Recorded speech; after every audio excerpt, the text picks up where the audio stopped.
présentation de la troisième semaine de l'Avent. Contrairement aux 3 autres semaines de l'Avent, la durée de la troisième est variable. Lorsque l'Avent commence au plus tôt, soit le 27 novembre, elle s'étend sur 6 jours, y compris le dimanche. Cependant, plus le début de l'Avent est tardif, plus cette semaine se raccourcit jusqu'à se réduire au seul dimanche lorsque l'Avent commence au plus tard le 3 décembre. Le troisième dimanche de l'Avent est aussi appelé dimanche du Réjouissez-vous, en latin Gaudete. Cette joie émane de la mi-parcours du temps de l'Avent et de la proximité de la venue du Seigneur. La joie chrétienne est fondée non sur des événements extérieurs, mais sur l'espérance de la venue imminente du Seigneur. Les premières lectures de la semaine proviennent des prophéties d'Isaïe et Sophonie et du livre des Nombres. Lundi, dans le livre des Nombres, la prophétie de Balaam annonce la venue d'une étoile, une figure messianique qui guidera et restaurera Israël. Nombre chapitre 24, verset 17. C'est un signe d'espérance pour un peuple en attente de la promesse d'un roi sauveur.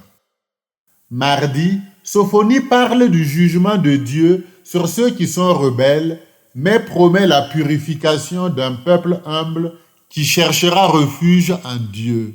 Sophonie chapitre 3, versets 9 à 13.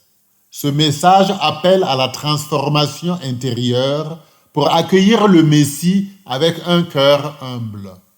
Mercredi, Isaïe proclame la souveraineté absolue de Dieu, créateur du ciel et de la terre, et annonce que justice et salut se répandront des cieux.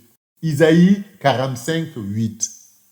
C'est une anticipation de la plénitude du salut qui vient avec le Christ.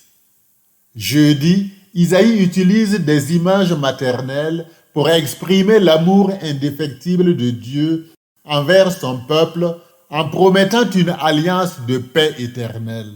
Isaïe 54, 1 à 10. Vendredi, il annonce l'accueil universel du salut, ouvrant les portes de la communauté de Dieu à tous ceux qui suivent la justice. Isaïe chapitre 56, versets 1 à 8. Dans les évangiles de cette semaine, Jésus est confronté aux doutes et aux questionnements. Lundi, les chefs religieux interrogent l'autorité de Jésus, mais il leur répond en posant une question sur l'origine du baptême de Jean. Matthieu chapitre 21, versets 23 à 27. C'est une invitation à reconnaître l'autorité divine et à se convertir. Mardi, Jésus raconte la parabole des 2 fils, soulignant l'importance de la repentance et du changement d'attitude. Matthieu chapitre 21, versets 28 à 32. Mercredi et jeudi, Jésus répond aux questions des disciples de Jean-Baptiste sur son identité. En guérissant et en proclamant la bonne nouvelle, Luc chapitre 7, versets 18 à 30, il montre qu'il est bien le Messie attendu, celui qui vient accomplir les promesses. Vendredi, Jésus affirme que son témoignage dépasse celui de Jean, car ses œuvres viennent directement du Père. Jean chapitre 5, versets 33 à 36. Vivons pleinement cette troisième semaine en attendant avec foi et espérance.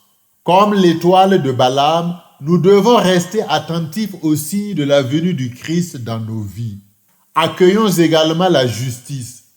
En suivant l'appel de Sophonie et d'Isaïe, purifions nos cœurs pour vivre dans l'humilité et la justice. Renouvelons enfin notre conversion, à l'image du Fils qui dit premièrement non à son Père, puis se ravise et va à la vie. Engageons-nous dans un changement intérieur authentique en réponse à l'appel de Dieu.